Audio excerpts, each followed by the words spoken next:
سوځول کیږي. یا رب کریم د ځمکې په سر باندې ستا کتاب باندې پټرول اچول کیږي. رب کریم د ځمکې په سر باندې ستا کتاب د بوټانو د څپلو نه لاندې کیږي. یا رب کریمه دا غریب دا بېکسه مسلمان طاقت ورکړي رب کریمه، زور وله ورکړي رب کریمه، طاقت وله ورکړي رب کریمه.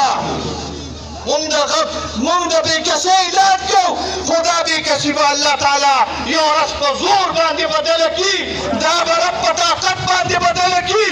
دا مه وایه که امریکنی که جاپانی که جرمنی که سویډن والے که ډنمارک والے که لندن کې اوسې او که د نیویارک په محلونو کې اوسې، دا مه وایه چې زه به د الله کتاب وسوځوم او دا بولیان او قاریان او دا عام مسلمانان دا به داسې وي او د دې به رد عمل نه راځي.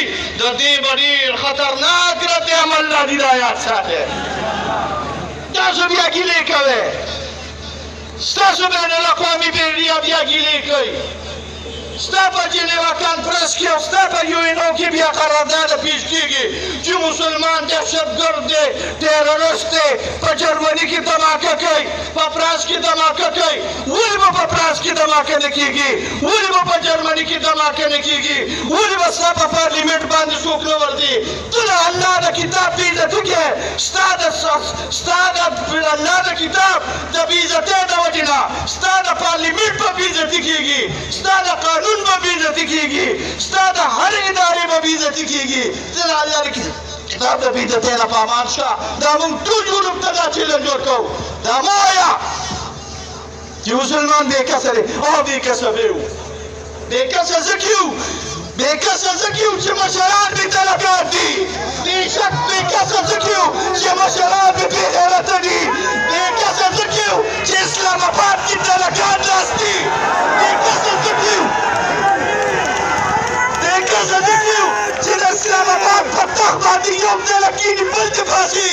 بېکسه ځکه یو چې په دمشق او په قاهره باندې یو ډله کښېني بل باسي. بېکسه ځکه یو چې په ریاض کې هسې د لیګو د خینګو والا ناست دي. بېکسه ځکه یو چې دوبۍ د ډالرو ډکه ده. بېکسه ځکه یو بحرین د ډالرو ډک دی. بېکسه ځکه یو کویت د ډالرو ډک دی، خو یو د مسلمان بې پکې نشته، یو د قرآن عاشق پکې نشته، یو د رسول الله صلی الله علیه وسلم عاشق پکې نشته. ځکه بېکسه راغلي یاد ساتئ. دا یاد ساتئ، دا خبره یاد ساتئ. یو ورځ به راشي انشاءالله، یو ورځ به راشي، یو ورځ به راشي دا بېکسه به الله زورور کړي انشاءالله. دا به الله زورور کړي انشاءالله. یو ورځ به راشي دا به سره د قرآن نه ستا په نیویارک باندې دننه کېږي، دا به سره د قرآن نه ستا په جرمني دننه کېږي، دا به سره د قرآن نه ستا په لندن دننه کېږي، دا به سره د قرآن نه ستا په پیرس دننه کېږي. ویرېږه د دغه ورځې نه.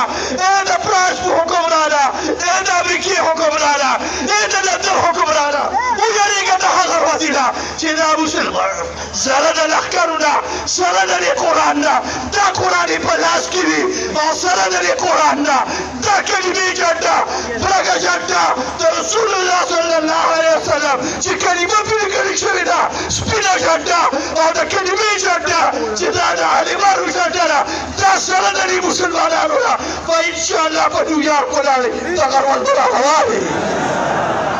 دا ورځ به الله راولي انشاءالله. موږ یې دا خبره ویو سپا واسه دا زما جنگ نه دی، دا د مولا جنگ نه دی، دا د قاري جنگ نه دی، دا د حافظ جنگ نه دی، دا د هر مؤمن جنگ راغلی دی، دا د ټولو مسلمانانو وینا راغلې ده. دا یو خبره د مولا او د قاري نه ده. وایي زه نه مولا یم نه طالب یم او نه مولا، خو یم غلام د آقا. زه نه طالب یم او نه مولا، خو غلام د مصطفی. زه نه طالب یم او نه مولا، خو سپی د کتاب الله راغلی به انشاءالله. دا به انشاءالله الله تعالی د خیر او برکت ستاسو لپاره دا مجلس الله تعالی جوړوي او انشاءالله دا به یو اعلان وي کافر ته چې کافره سم شه، بیا سم شه، بیا سم شه.